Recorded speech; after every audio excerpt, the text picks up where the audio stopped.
अभी हम लोग स्टार्ट करेंगे कुछ न्यूरोट्रांसमीटर्स के मुतालिक मेजरली क्वेश्चंस हैं। तो उसमें से ये है कि पेन के कौन सा मीडिएटर है पेन का। तो पेन के ना मल्टीपल न्यूरोट्रांसमीटर्स हैं, जिसमें ग्लूटामेट है, सब्सटेंस पी है, ब्रेडिकाइनिन है और प्रोस्टोग्लैंडिन ई है। तो अब वो मल्टी इसमें से ना मुख्तलिफ तरीकों से पूछता है। एक पूछता है कि लाइक फास्ट पेन का कौन सा है, तो फास्ट पेन का मीडिएटर ग्लूटामेट है, सही है। और स्लो पेन का देखो सब्सटेंस पी, स्लो पेन, सही। और जो सबसे बुरा पेन जो होता है, सबसे जो पोटेंट स्टिमुलेंट है वो ये ब्रेडिकाइनिन है, बी से, जो सबसे बुरा पेन है। और प्रोस्टाग्लैंडिन ई ये भी एक पेन का मीडिएटर है। तो इन्फ्लेमेटरी साइड पे ये रिलीज होता है और पेन लाइक पेन की नर्व्स को स्टिमुलेट करता है और तो हमें दर्द होता है। फास्ट मीडिएटर कौन है पेन का, ग्लूटामेट। स्लो पेन फाइबर्स का कौन मीडिएटर है, सब्सटेंस पी। अगर किसी बंदे को अपेंडिसाइटिस है, उसके ल्यूकोसाइटोसिस है, वहाँ इन्फ्लेमेशन हो चुकी है, तो उधर क्या ब्रेडिकाइनिन और प्रोस्टाग्लैंडिन ई। मोस्ट पोटेंट पेन का मीडिएटर कौन है, ब्रेडिकाइनिन। बाकी ये हम लोग पहले भी देख चुके हैं कि ऑटोनोमिक गैंग्लिया जो है वहाँ, मतलब प्री गैंग्लियोनिक जो अ, है फाइबर्स, वो एसिटाइल कोलिन रिलीज करते हैं।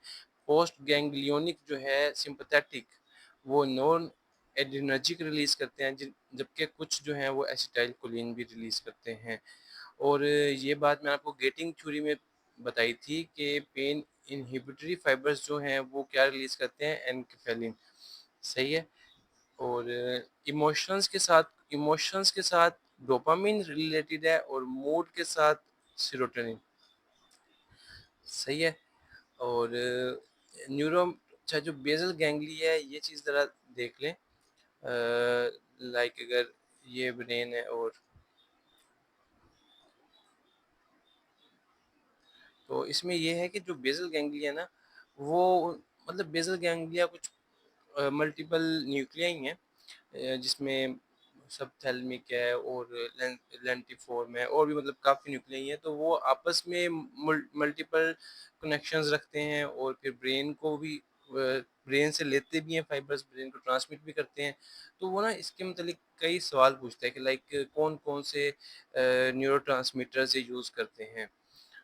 बेसिकली फ़िलहाल आप बस ये याद रखें कि जो एट द एंड इन्होंने ब्रेन को सप्लाई भेजना होता है ना, ब्रेन को एट द एंड जो भी अंदर इनके खिचड़ी पकने के बाद, तो वो गैबा के साथ मतलब इनहिबिटरी आउटफ्लो है इनका सेरेब्रल कॉर्टेक्स की तरफ, सही है।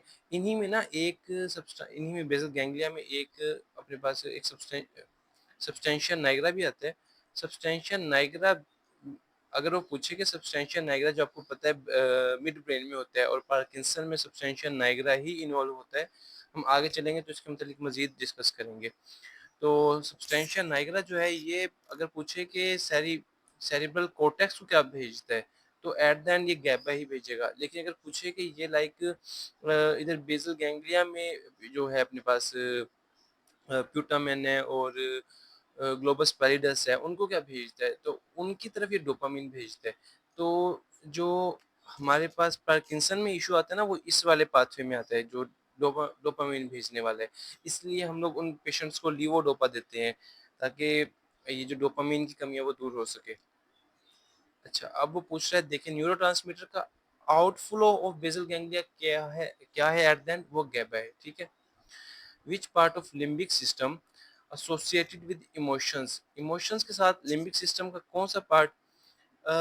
इसमें ना देखिए, वो सिंगुलेट गायरस को भी समटाइम्स कहता है, एमिगडाला को भी कहता है, तो डिपेंडिंग ऑन द ऑप्शन आपने चूज करना है।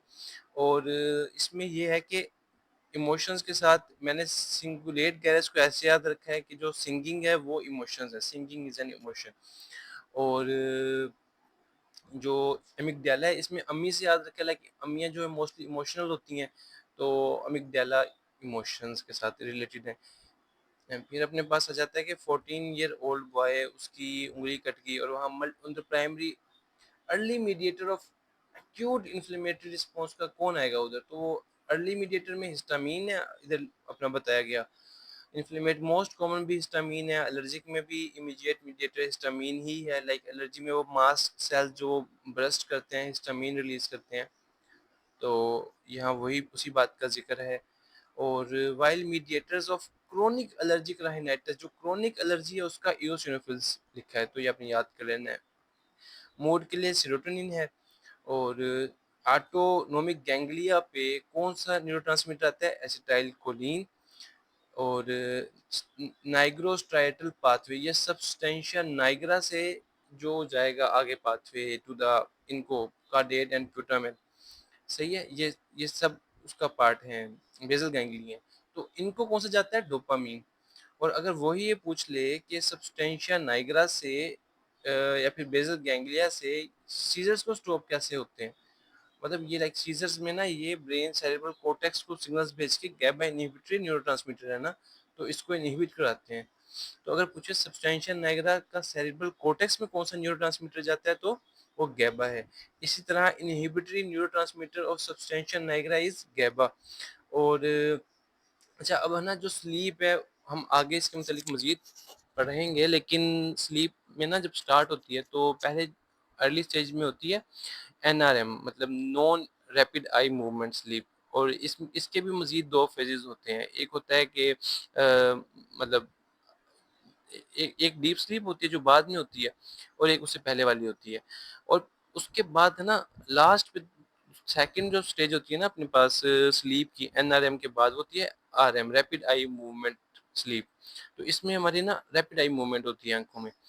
और इसमें इसी के दौरान विविड ड्रीम्स बनते हैं, सही है, विविड विविड ड्रीम्स आते हैं, और इसी में इरेक्शन भी होती है। तो वो पूछ रहा है ये है कि न्यूरोट्रांसमीटर कौन सा है रेम स्लीप में, तो आप ऐसे याद रख सकते हो कि जो इरेक्शन है वो पैरासिम्पथेटिक है ना, तो वो एसिटाइल कोलिन करवाता है, तो एसिटाइल कोलिन ही न्यूरोट्रांसमीटर है रेम स्लीप के अंदर, इसको अपने ऐसे याद रख लेना है। और स्लो वेव स्लीप जो एनआरईएम है उसमें सीरोटोनिन है, तो लाइक सीरोटोनिन जो है ना ये स्लीप को स्टार्ट करवाता है और उसमें स्लो वेव्स होती हैं, तो मल्टीपल एस आ रहे हैं, तो किसी भी तरीके से आप याद कर सकते हो। हम लोग कुछ ऐसे एजेंट्स भी यूज़ करते हैं सिडेटिव्स, जिसमें ना जो सेरोटोनिन का लेवल थोड़ा बढ़ाते हैं ताकि जो इंड्यूस करवाते हैं स्लीप को, वो सिर्फ आपको इंड्यूस करवाएंगे, वो मेंटेन नहीं करेंगे। तो उसके बाद फिर लाइक अगर आपकी आंख खुल गई तो खुल गई, लेकिन सुला देगा एक बार आपको वो। तो सेरोटोनिन सुलाता है अपना, स्टार्ट करवाता है स्लीप को। Neurotransmitters are released from nerve endings while अच्छा, वो पूछ रहा है कि कोई न्यूरोट्रांसमीटर्स जो कि हार्मोन भी हो और न्यूरोट्रांसमीटर भी हो, तो उसमें एड्रेनालिन है एक।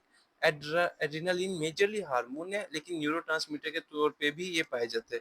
जबकि नोर एड्रेनालिन है वो मेजरली न्यूरोट्रांसमीटर है, लेकिन वो एज अ हार्मोन भी एक्ट करता है। और इसी तरह डोपामीन है, आपको पता है, और ऑक्सीटोसिन है, और हिस्टामीन है, तो मतलब इस तरह के मल्टीपल हैं, सिर्फ ये नहीं है। ऑप्शंस में ये होगा, तो इसलिए ये हमने देख लिया। A chemical neurotransmitter cause initiation of labour and cervical ripening, nitrous nitric oxide, इसको याद कर लें। नाइट्रिक ऑक्साइड वैसे मेजरली लोकली प्रोड्यूस होता है, इसका ये है कि जो नाइट्रिक ऑक्साइड है ना ये है रिलैक्सेंट। तो जब प्रेगनेंसी चल रही होती है ना उस दौरान नाइट्रिक ऑक्साइड का लेवल ज़्यादा होता है उसमें यूट्रस के अंदर, मायोमेट्रियम के अंदर, तो वो रिलैक्स रहती है। लेकिन जब लेबर के करीब आके ना नाइट्रिक ऑक्साइड का लेवल वहाँ कम कर दिया जाता है, तो वो रिलैक्सिंग जो इसका इफेक्ट था वो खत्म हो जाता है और कॉन्ट्रैक्शन स्टार्ट हो जाती है। जबकि सर्विक्स के अंदर है ना प्रेगनेंसी लाइक लेबर के करीब आकर इसका लेवल वहाँ बढ़ा दिया जाता है, ताकि सर्विक्स की राइपनिंग हो, रिलैक्सेशन हो और बेबी को पास किया जा सके। अब हम लोग फ्री नर्व एंडिंग्स देख लेंगे, इसमें से ना ये लाइक सॉरी सॉरी ये है सेंसरी रिसेप्टर्स। मल्टीपल टाइप्स हैं, ये इधर तकरीबन 5-6 लिखी हुई हैं, तो इसमें ये है कि इनमें से फिलहाल अभी हम बस ये देख लेते हैं कि इनमें से कैप्सुलेटेड कौन से है और अनकैप्सुलेटेड कौन से है, साथ में ये देख लेते हैं कि फेजिक कौन से है और टोनिक कौन से है, बाकी हम बाद में देखेंगे। देखिए मुझे तो वैसे याद है कि लाइक पेसिनियन corpuscles और ये मीजनर corpuscles, ये तो मुझे लाइक पहले याद ही ये हुए थे फाइन फ्री नर्व एंडिंग्स के अलावा ना। तो ये दो मशहूर है ज़्यादा, या शायद मुझे लगता है।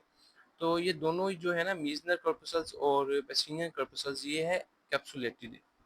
और साथ में एक और आप याद करें, क्रासो बल्ब, लाइक अब ये नाम ही बल्ब है तो एनकैप्सुलेटेड होता है। ये तीन एनकैप्सुलेटेड है। ये आइए हम आगे पढ़ेंगे यहाँ कि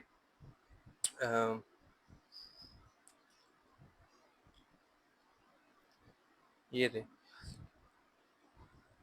बल्ब, अडेप्टिंग सेप्टर्स भी ये हैं। और चलें जब खैर आगे इसको देखेंगे, तो ये एनकैप्सुलेटेड है। और बाकी फ्री नर्व एंडिंग्स लाइक ये जस्ट ऐसे होती हैं, जो मर्कल डिस्क्स हैं इसमें ना, ये फ्री नर्व एंडिंग्स की तरह ही है, लेकिन इनके आगे ना ऐसे डिस्क्स ही होती है। ठीक है, कुछ इस तरह होते हैं। तो बाकी मजीद इनको हम लोग देख लेंगे। और टोनिक और फेजिक में हम लोग, टोनिक और फेजिक क्या होते हैं? फेजिक वो होते हैं जो रैपिडली अडेप्ट करते हैं, लाइक जो इनके फेजेस हो, मुख्तलिफ फेजेस हो। सही है, जब जब आया तो तब उसने किया रिसीव, बाद में नहीं किया। सही है। और टोनिक होता है जो लाइक टोन अपनी रखे। सही है, तो वो रहता है उसमें ना, वो चीज़ वो रहती है, वो अडेप्ट नहीं करता जल्दी, सेंसिटाइज नहीं होता, डिसेंसिटाइज नहीं होता। तो खैर इसमें यही है कि कौन कौन से हैं। तो मैंने जो आपको बताया है, मीजनर corpuscles, पेसिनियन corpuscles और जो क्रासी बल्ब है, ये फिजिक है। बाकी जो दो रह गए, मर्कल डिस्क और रुफिनीज corpuscles, ये टोनिक है। और फ्री नर्व एंडिंग्स हैं, ये टोनिक भी हैं और फेजिक भी हैं। सही है, अभी इतना ही। आगे